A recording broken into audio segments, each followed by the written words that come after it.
You never get it from where I come from. That's why I like here and stay right here, not moving out at all. This is where my business today is, between Henry Street and Sala Street.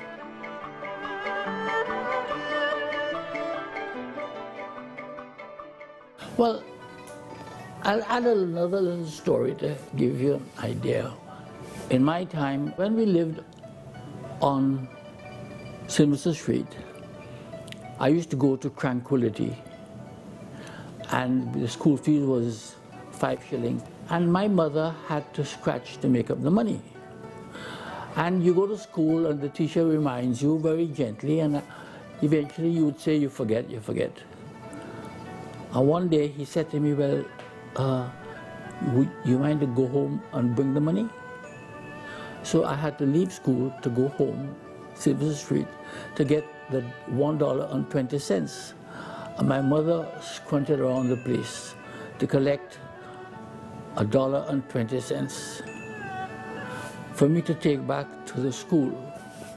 So life was not easy, right? They imbued in us that we must be educated. We must go to school, we must go to university. My mother had 4 years of schooling, from 8 to 12, then left school. My father had no schooling, not even China. What he did in his later life, meaning when he came to Trinidad, he realized what he had lost. And he basically taught himself, educated himself by reading a Chinese encyclopedia. So he would just, every night, if he came home early enough, he would just sit down and read this encyclopedia and then come and tell us all kinds of things in his own style. So, but they impressed upon us the value of education. Well, the Chinese, by nature, have the reputation of being hardworking, humble, very low profile. I mean, when you look at what's happening in the world and you look down into the Far East, you tend to find those countries are very productive, and I think it's all part of culture and DNA. So that part of our heritage, I feel very proud of. And particularly when you've been brought up in that kind of environment and that background. All of those lessons, I think, that we learned from our families and our parents, and from, I suppose, from generations of Chinese, have made us to who we are today, entrepreneurs and successful at it. Well, if you read the ancient Chinese philosophers, you'll see where they maintain this meaningful way of life. First of all, to honor the elders, very important. Take care of the family, wife and the children and so on. My mother, Daisy, is from the Chang's family, which played a very important role in our history, because Carlyle Chang, is my mother's half-brother. There are two things that I will never forget that I got from my parents: honesty and sincerity.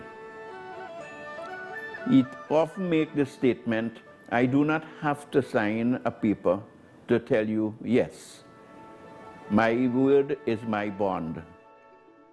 What it shows really is that when we are in a position of trust, really the reason why we are as successful as we are, it is that I think it is never about us.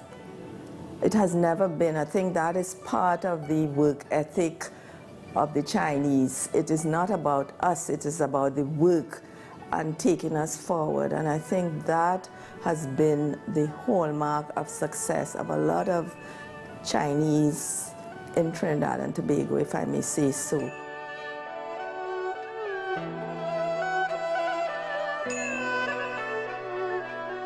This unwavering diligence was shared across the many platforms, as variegated as the nation's people. Their influence extended to dignitaries, artists, authors, priests, educators, historians, public administrators, finance,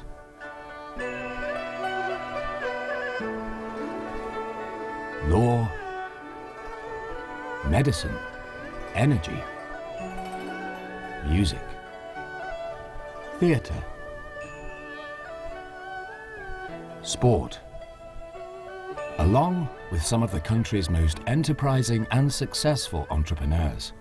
To this day, the Chinese people have remained active participants in making this nation a force to be reckoned with in the developing world. By the beginning of the 20th century, certainly by, let's say, the 1920s, you had a number of Chinese families who actually had done well. They were prosperous. They had moved out of small village shops into larger commercial businesses. Some of them had acquired land. They had become, a few families, substantial landowners. Everybody's heard of Li Lum, along with Randolph Rust, the true pioneers of our commercial oil industry. So you had some prosperous Chinese families by the early 20th century. And of course, they made sure that their children, their sons particularly, but their daughters too, got a secondary education. By the 1930s, we have a small but growing middle class, people of Chinese ancestry, but typically born in Trinidad, speaking English, Catholic Christians, and entering professional life, particularly the sons, becoming doctors and lawyers, businessmen, landowners, etc. We know that they are going to play an important role in the politics and the culture of post-World War II Trinidad as we enter into the period of decolonization and independence. I would say politics and culture particularly were two areas where the Chinese community played a remarkable role.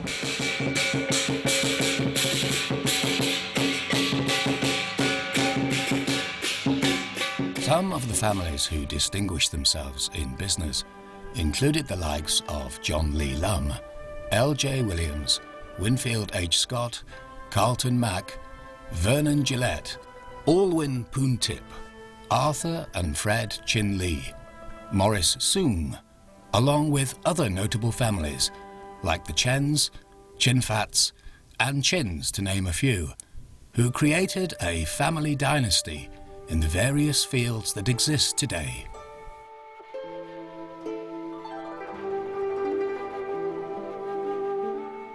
Art, like business, was similarly set as a proscenium by the Chinese citizenry. Renowned artist and cultural icon Carlyle Chang was an inspiration to the artistic pursuits of the nation, designing the national coat of arms and partaking in the creation of the national flag.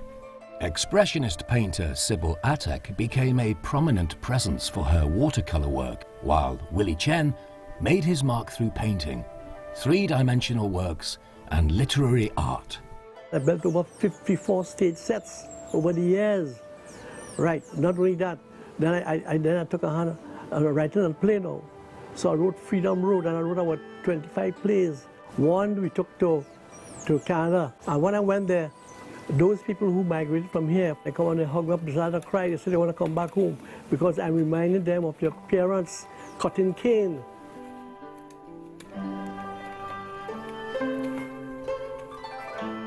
The vast realm of culture would be incomplete without Dai Ai Lian, who became known as the mother of Chinese dance, due to her unflinching work in the field. Though born in Trinidad, she migrated to her parents' homeland, where her teachings laid the groundwork for several generations of Chinese dancers. Like Dai Ai Lian, the Chinese of Trinidad and Tobago have sought to maintain the old traditions and cultural roots of the motherland.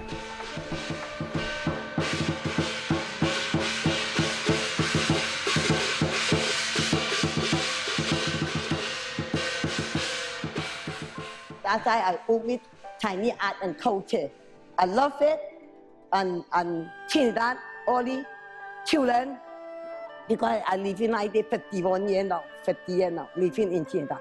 So I think, and all the time, we doing 假跟来人 dancing, people love it.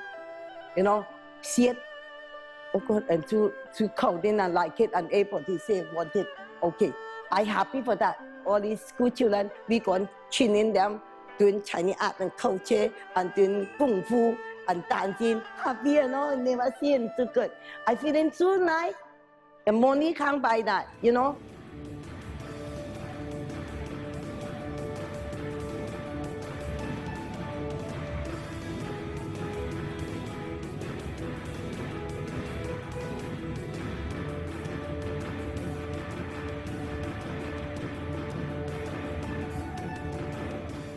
One of the good things about the 2006 bicentennial celebration, you know, we started this thing from scratch. We had no funds. And a small group of us, from Dr. Piku, who was the chairman, Franco Suchong, Richard Young, and myself were about the 4 main movers of visiting corporate Trinidad and Tobago to get them to be major sponsors for the number of events that we had. We initially decided that there would be 2 legacy events out of the 2006 celebration. We formed the Chinese Steel Band, and we also launched Dragon Boat. So those are the 2 things that survived the 2006 celebration and continue to now. The 2006 bicentennial certainly showcased the spirit of Chinese culture, although over the years, this diverse nation has been captivated by many groups that have performed in the Twin Island Republic, all made possible through the Embassy of the People's Republic of China. I'm so proud that I have carried my flag of Trinidad and Tobago, my country's flag, around the world more than once, and to Europe. And people in the South Pacific never knew about our little islands. So I had to teach them, because I had a film that my government gave me to show to people of Trinidad and Tobago. So I took that to everywhere I went, including South Africa, who had never seen black people sailing. And when we reached there, we taught them that black West Indians, they called us that in a newspaper article, black West Indians are now sailing around the world via our country, South Africa. Nelson Mandela was in prison, and we sailed past his island, in the prison island, twice. I think it gave hope to the black South Africans that people like us could do great things, like sailing around the world. So we sailed our flag very proudly to that part of the world. And we gave courage to those people who were eventually set free. The reach of the Chinese since their initial entrance to Trinidad and Tobago has been extensive in all arenas of education and culture. Joyce Wong Sang helped to develop the Prime Minister's Best Village Trophy competition. Dr. Eric Williams asked me to start a competition. It was in the Office of the Better Village program, so we called it Better Village at the time. Later on, I asked it to be changed when we had several different categories like food and environmental sanitation, and the concerts, music, dance, and drama. I asked him if I could change it to Best Village. As a contribution to my efforts in culture and lifting up the people in the villages, I got 2 medals. One was a silver and the next was a gold.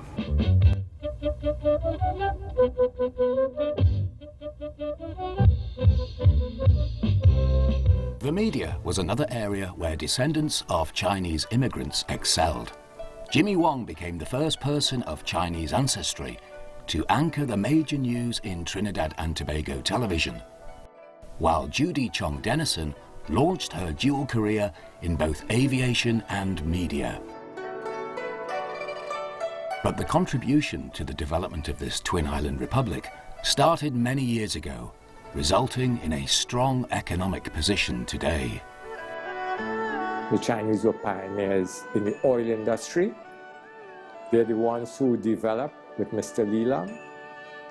And my dear friend, the late Mr. Jimmy Li Lam, and his people who came here. And he was very much a supporter of all the things that we were doing and recognizing the Chinese contribution. So they were the pioneers. They were pioneers in business. We never forget to say that Edwin Li Lam gave up time to go and develop markets and brought back information for the government to try to develop business in this country, and did it at his own cost at a time when the country really didn't have funds. He was a businessman of Chinese origin. Several members of the Chinese community have been instrumental in the area of public administration. These men and women had profound influence during their periods in office, and their legacies continue to benefit the local community to this day. Sir Solomon Ho Choi, the first local governor, grew up in the fishing village of Blanc-Chiches.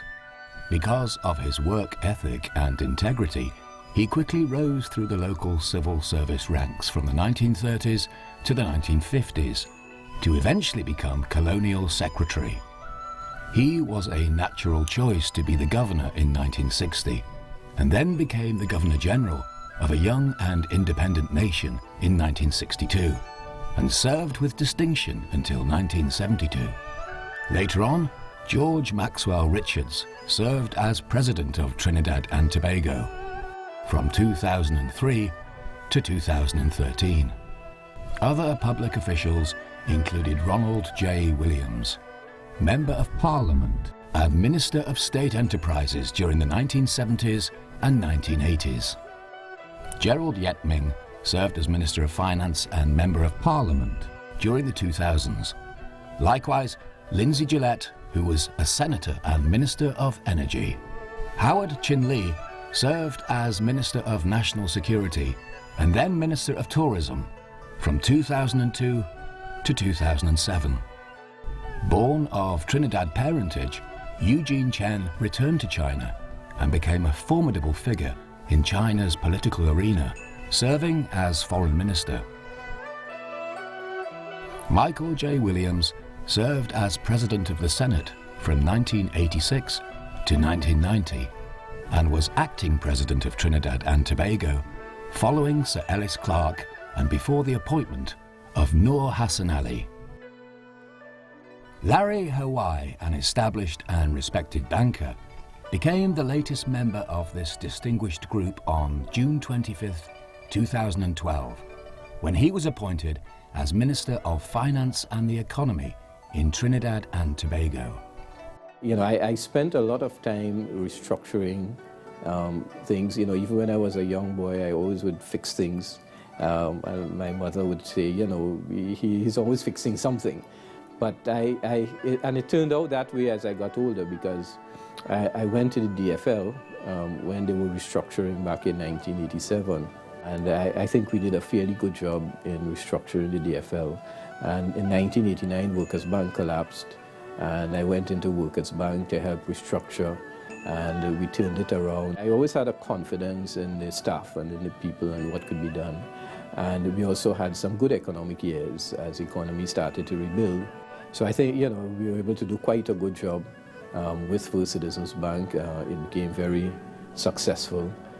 We moved from an asset base of $3 billion and shrinking to an asset base when I left of about $31 or $32 billion. From a loss of, we had lost the year before I took over, we reported a loss of about $13 million after exceptional items. And when I left, we were making about $720 million, close to $750 million in profit. It had moved from being the worst bank to being the best rated bank in the English-speaking Caribbean by the international rating agencies, both Standard & Poor's and Moody's. The contributions made to Trinidad and Tobago by the Chinese community is a testament to the value placed on attaining top-class education by successive generations of the nation's Chinese citizens. So we've excelled in all the different fields. You know, Father Laifu at St. Mary's College was a very important father figure in our lives. He made us do every mathematical problem in the maths book, but, you know, which he didn't like at the time, but I think afterwards the results of what he did showed up in the many island scholarships that were won and so on. So I think throughout, you know, at all levels, religion, politics, the social life, you know, people like Willie Chen in the arts, you know, business, you know, you just name it. I mean, it's phenomenal. I don't think perhaps any community of such a small size could boast of the range of activities that the Chinese community has been involved in. This sense of duty helped shape the new frontier of Chinese descendants in their pursuit to create a stronger republic. Many of the nation's highly respected institutions